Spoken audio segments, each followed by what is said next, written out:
Bonjour, j'espère que vous allez bien. Dans cette vidéo, je vous présente un cours sur l'herméneutique de ce site-là. Books Open Edition.org. Donc l'herméneutique, c'est l'art de comprendre, d'expliquer et d'interpréter un texte et porte en premier lieu sur les textes et les discours dont le sens n'est pas immédiatement obvi.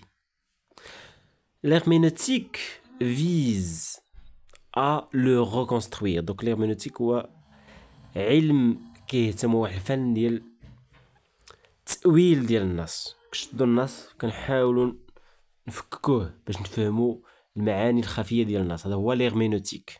OK. Donc l'herméneutique est l'art de comprendre et d'interpréter. Elle porte en premier lieu sur les textes ou les discours كيهتم بالنصوص وبالخطابات dont le sens n'est pas immédiatement obvi اللي المعنى ديالو ما باينش من الديبار كيكون لو سونس كاشي انت كتخرج داك المعنى.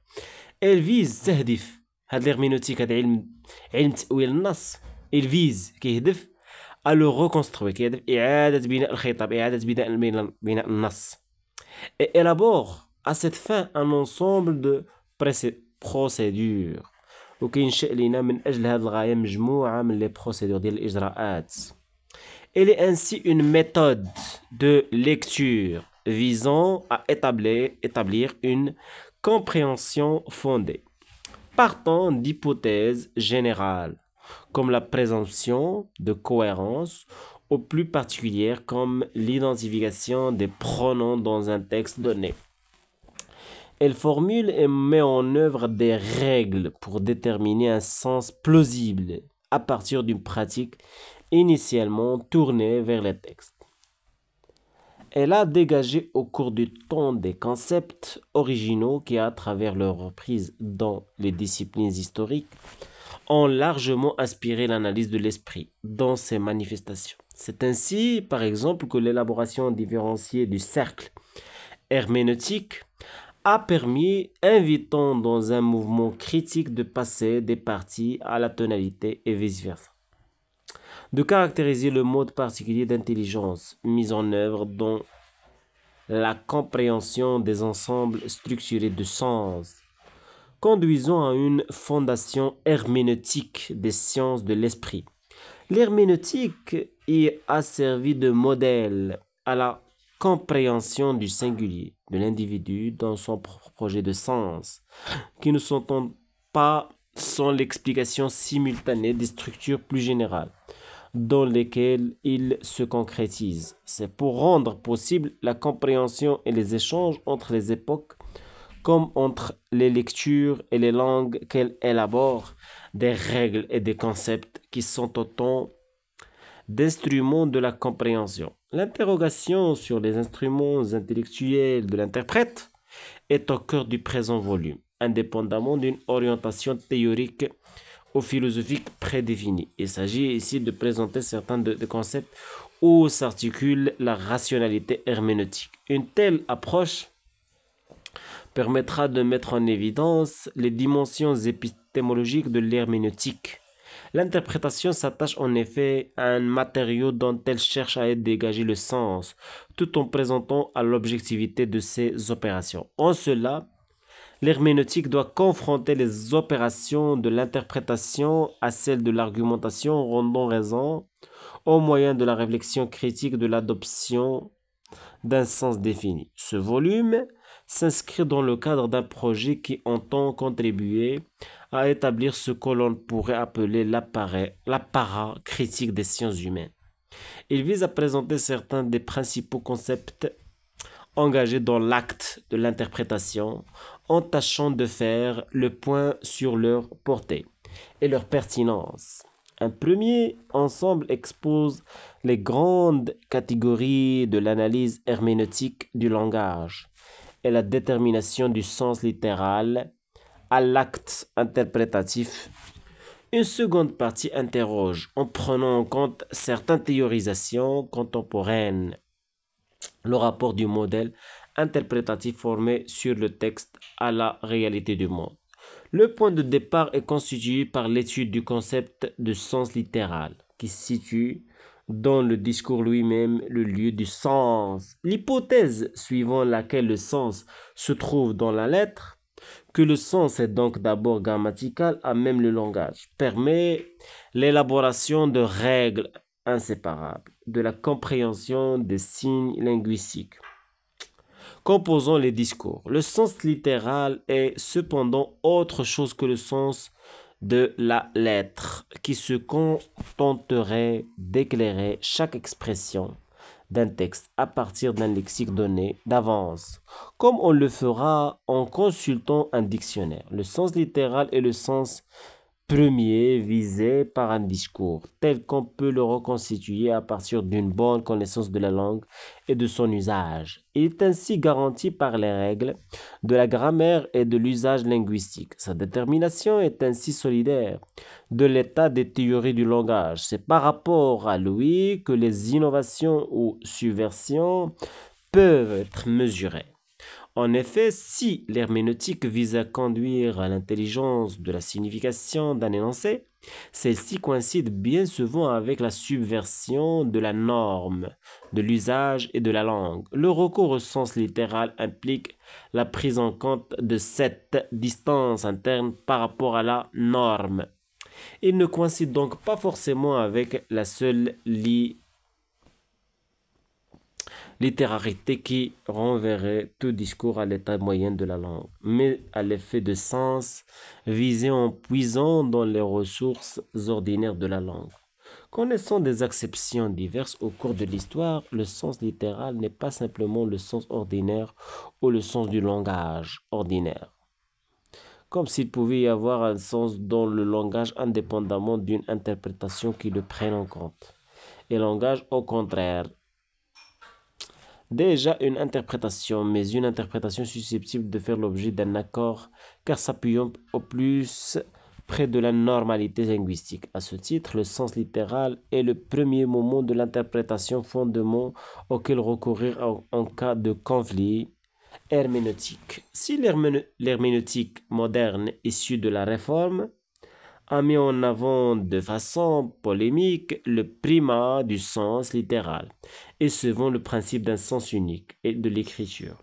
Ce primat n'a guère été contesté auparavant. Au contraire, chez les pères ou au Moyen Âge, l'édification doctrinale ou les questions de controverse devaient nécessairement faire fond sur le sens littéral. Le prolongement de l'interprétation en direction des sens multiples de l'écriture présupposant celui-ci. Certes, la doctrine des sens multiples de l'écriture a pu autoriser des procédés arbitraires. L'allégorisation a pu entraîner un déséquilibre entre l'esprit et la lettre, au détriment de celle-ci. Pour autant, le premier moment fut toujours considéré comme fondateur, engageant la dynamique spirituelle de l'interprétation.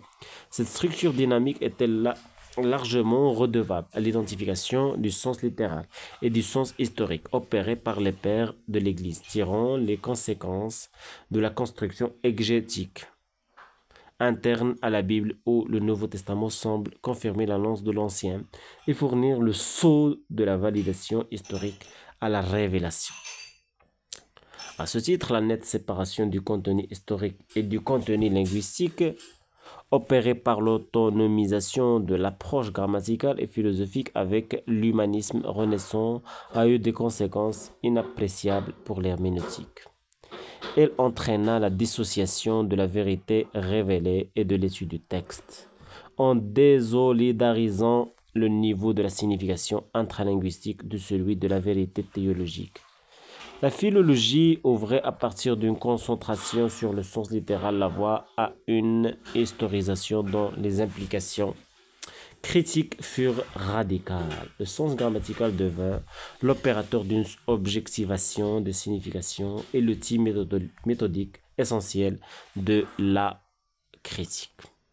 Dans ce cadre, revenons s'il vous plaît à un article très important de Wikipédia qui a parlé de l'herméneutique. Voilà, un très bon article aussi sur Wikipédia. Donc, étant donné que c'est l'art d'interpréter, l'herméneutique est l'art d'interpréter, pardon, l'art d'interpréter est la théorie de la lecture et de l'explication et de l'interprétation des textes. L'herméneutique ancienne est formée de deux approches complètement différentes. La logique d'origine aristotélicienne à partir du Herménias et de l'interprétation d'Aristote. D'une part, l'interprétation des textes religieux, orphisme ou herméneutique biblique, par exemple, et l'hermétisme d'autre part. Orphisme. Un petit codé sur l'orphisme. Est un courant religieux de la Grèce antique, connu par un ensemble de textes et d'hymnes, ainsi que par quelques attestations archéologiques. Outre les lamelles d'or, on en connaît certaines représentations ou descriptions au travers de gravures, tablettes ou autres vestiges retrouvés dans les tombes. Le mythe d'Orphée d'origine Pélastras, dont l'épisode le plus célèbre est la descente aux enfers du héros à la recherche de son épouse Eurydice, donne naissance à une théologie initiatique. La doctrine orphique est une doctrine de salut marquée par une souillure originelle. L'âme est condamnée à un cycle de réincarnation dont seule l'initiation pourra la faire sortir pour la conduire vers une survie bien heureuse, où l'humain rejoint le divin. C'est extraordinaire. On entrevoit cette eschatologie à travers une littérature poétique apocryphe, hellénistique, voire néoplatonicienne, conservée sous le nom d'Orphée. Revenons à nos moutons.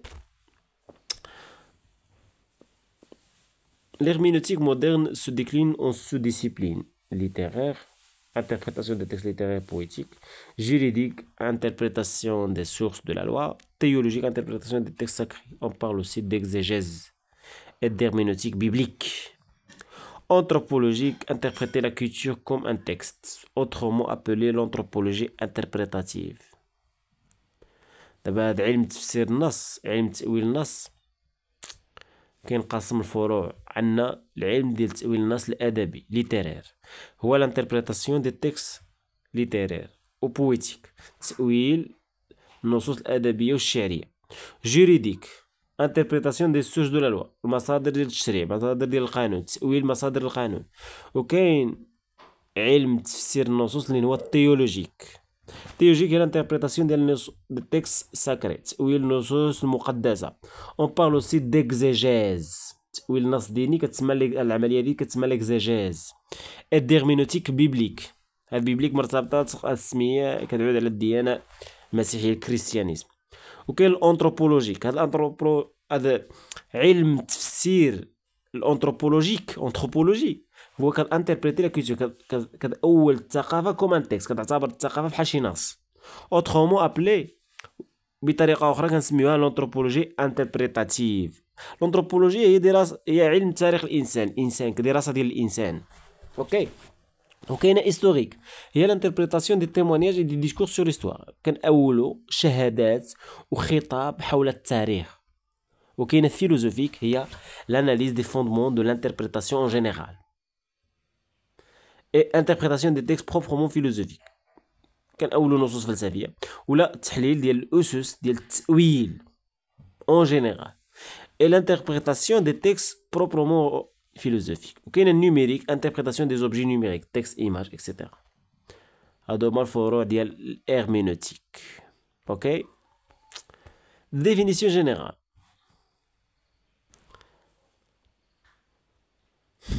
On parle d'herméneutique pour l'interprétation des textes en général. L'interprétation des écritures saintes, qu'il s'agisse de la Bible ou du Coran, est un sujet qui demeure délicat. L'interprétation des symboles religieux et des mythes s'appelle herméneutique sacrée ou herméneutique biblique lorsqu'il se limite à la Bible, c'est-à-dire au texte du judaïsme et du christianisme. Elle se révèle nécessaire pour le philosophe et théologien Xavier Juliet, selon lequel Bible est un ouvrage complexe et même scellé. Le livre des livres est un livre de livres. Il est donc susceptible d'interprétation. Il ne va pas sans une herméneutique. Il n'y a pas d'acheminement direct à la Bible. Il faut toujours une méditation, au moins implicite. L'interprétation de symboles divinatoires fait également appel à des herméneutes, comme en Chine et au Japon, lors de séances de scapulomancie, de plastromancie, d'archiléomancie et d'autres formes d'art divinatoire. L'étude, la traduction et l'interprétation des textes classiques antiques nés à la Renaissance, c'est la philologie. On désigne aussi par herméneutique la réflexion philosophique interprétative, inventée par Friedrich Schleiermacher, développée par Wilhelm Dilthey, et rénovée par Martin Heidegger et Gadamer. L'herméneutique trouve des applications dans la critique littéraire ou historique, dans le droit, dans la sociologie, en musique, en informatique, en théologie, domaine d'origine, ou même dans le cadre de la psychanalyse. Cette dernière discipline fait néanmoins problème. Ainsi, le psychanalyste Jean Laplanche n'admet-il pas que la psychanalyse se trouve enrôlée dans l'herméneutique comme un cas particulier. Une herméneutique régionale, soit qu'on accepte de la prendre en considération comme le fait Ricoeur, soit qu'on la rejette comme mal fondée, arbitraire, ainsi que le veulent par exemple Gadamer, Grandin et bien d'autres. Donc voilà, on se contente de ces informations.